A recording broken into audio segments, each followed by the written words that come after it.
Welcome to week 21 of the Bible reading experience. This week we're looking at the latter part of David's life and some of the psalms he wrote that give a picture of his amazing relationship with God.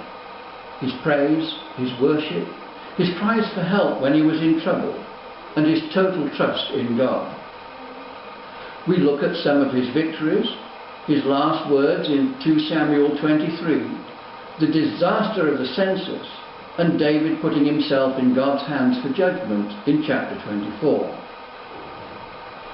This week's narrative ends with the naming of Solomon as king, the duties of the priests, Levites and musicians, and lists of tribal leaders, government officials and military commanders. 4,000 Levites are set apart to praise and worship the Lord 24 hours a day.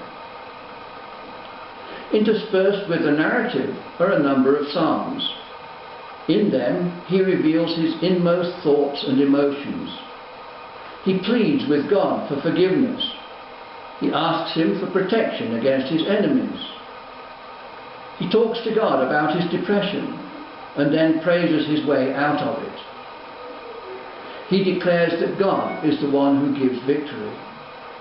He proclaims God's glory in creation, his provision for all the earth, and his great mercy.